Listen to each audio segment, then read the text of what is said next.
Hello and welcome back. My name is Madeline from KnittingHouseSquare and welcome to day 2 of the Learning to Knit series. So I do have an original video posted for this series where I take you through the project that we're working on, which is a scarf where each block is a different pattern. So in yesterday's video, which I can link up in the corner of the screen, we learned how to cast on and work the knit stitch. And now today we're going to be working the next block of the pattern, which is called Stockinette Stitch or Stockinette pattern. And this is where we have to introduce in the purl stitch. So if you're interested in any of the materials or the stitch count I have, be sure to check out those previous videos, or you can also just watch this video in isolation if you're interested in learning how to work the stockinette stitch. Let's get started. So across the front of our work, we're going to be knitting, so the same thing we used down here, but then when we turn our work to the second side, we're going to be purling. So we're going to be introducing in that purl stitch. So the first thing I want to mention is now we are going to have a right side or a front side to our work and a back side or a wrong side to our work. So the back side is going to be where all the purl bumps are. This is what a purl stitch ends up looking like. And the front side is going to be where all the knit stitches are. Now, one thing I wanted to mention before we start is how I'm going to figure out the right side of my work is I want the right side to be the side facing up when my tail is down here in the bottom right corner. So the way I do this is I make sure that the next row I'm about to work across, my tail is in the bottom right corner. If your tail is currently in the bottom left corner for the row you're about to work across, knit one more row, then turn your work, and you'll be in the exact same place as me. So when my work is facing the way it currently is, and my tail is in the bottom right corner, this is now going to be the right side or the top side of my work. Another way you can label this is I'm just going to take a piece of yarn that's a different color, and I'm just going to thread it right through my work. Pick any one of these spots. I'm going to take this out later on, so it doesn't quite matter what it looks like. Thread it back to the front again. And just tie a loose little knot.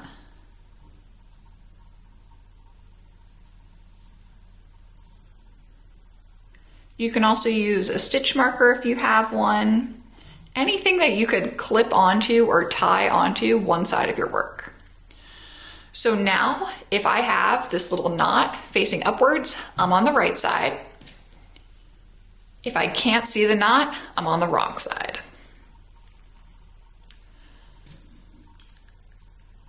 So stockinette pattern is going to have 2 rows that we repeat over and over again. The first row on our right side is we're just going to knit across each one of these stitches.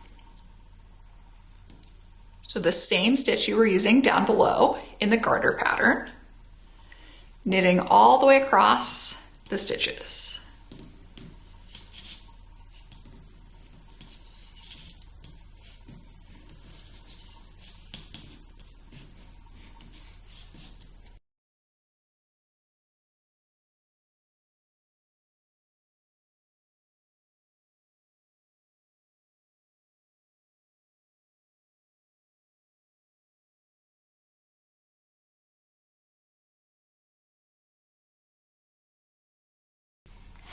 Now that I knit across, I'm going to turn my work, and now I have the wrong side facing up.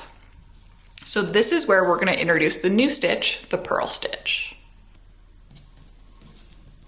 The way a purl stitch works is I want to take my right knitting needle into the base of the first stitch on my left knitting needle. I'm going to go behind my working yarn first, and then I'm actually going to go from the right over towards the left in front of my left knitting needle. So to show that one more time, I'm making sure my working yarn goes in front of my right knitting needle.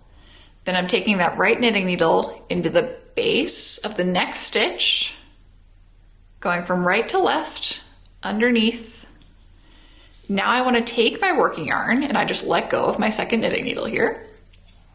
And I'm going to wrap it up, then down in between the 2 knitting needles, pull it snug, And now I want to push that loop through the stitch and back behind the knitting needles. And I'm going to slide that stitch off of my left knitting needle. Now I'm going to show it a whole bunch more times here. So keeping my working yarn in front, I'm going to go into the base of the next stitch now, going from the right over towards the left into the front of the stitch. I'm going to let go of my right knitting needle here, grab onto my yarn, wrap my yarn up, back behind the right knitting needle, pull it snug, and then I want to pull that right knitting needle and push the loop through the stitch. Slide the stitch off of my left knitting needle. Now again, go into the base of the next stitch, wrap my yarn up, pull it snug, push that wrapped yarn through the stitch, slide the stitch off. Right to left, wrap my yarn up and over, push the stitch,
Now I'm going to continue going all the way across this row.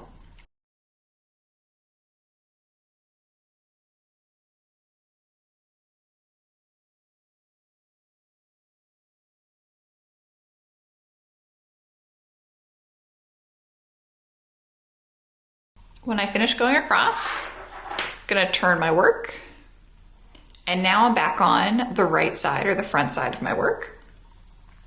So on this side, I'm just going to knit across each one of the stitches.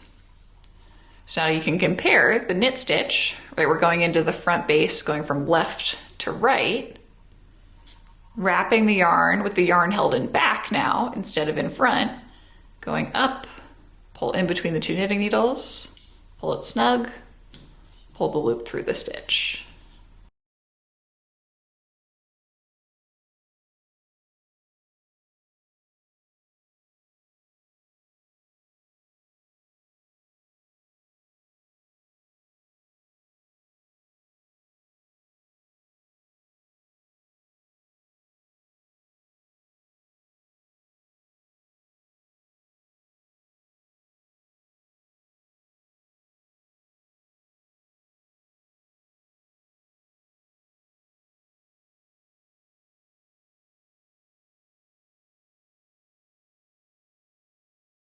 Now I'm going to turn my work again,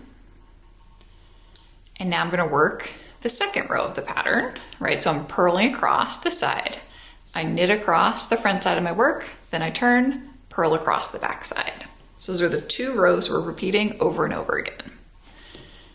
To show the purl stitch one more time, with my working yarn in front of the knitting needles, I'm taking my right knitting needle, front base, going from right to left, wrapping my yarn back behind, down below to the bottom, pushing it through.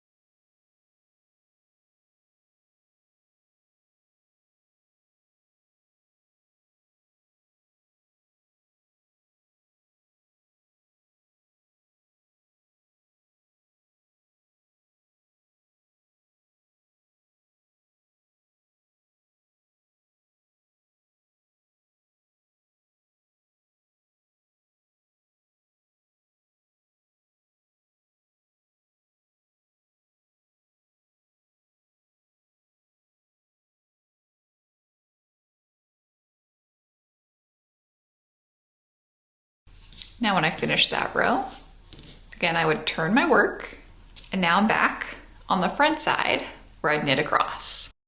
So now you can already see the different texture forming in those first 4 rows that we did. So the way it works is if you knit a stitch, the front side is flat, right? So it's just this little V shape that shows up. And the back of a knit stitch is a bump.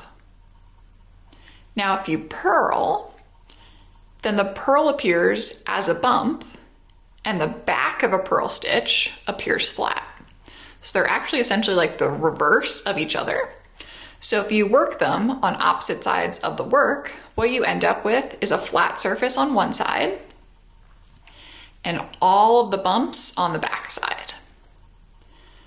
What's different about what we did down below, where we're just knitting, is anywhere we knit across one side, if you stretch out your work, you can see the flat rows in between each set of bumps. And then we would turn our work to the other side and knit across one row, so you can see the flat portions on this side. So if you look at it kind of sideways, on one side it's flat, and on the other side it has the bump for each row. Now what I'm going to keep on doing is I'm going to keep on working the stockinette portion. So this stockinette portion, again, you knit across the front side, turn your work, purl across the back side, and I'm going to work this for another full square, so just over 5 inches for me. And before I leave you, I want to mention the bonus video for this afternoon. So this afternoon, there's actually going to be 2 different bonus videos. So first up, I'm going to be showing you how I hold my yarn in my hand to work a purl stitch. So how I wrap my yarn around my fingers, similar to yesterday's video, where I was showing you how I hold my yarn when I knit. I'm also going to include a quick bonus video showing you how to switch colors. So let's say you wanted to knit this first square out of one color, then the next square out of a different color. How would you break your yarn and join a new color? So keep an eye out for both of those bonus videos being released this afternoon. Up tomorrow, we have a fun trick where now within one row, we're going to be alternating between knitting and purling. And the stitch we're going to be learning is called a rib stitch. So here's one example of it. So these ones are thicker ribs where it's 2 stitches and 2 stitches. This one is a 2x2 rib. Or the other option would be something like this one up here, where it's a 1x1 rib. So I'll be coming back tomorrow to show you our next square, which will be ribbing.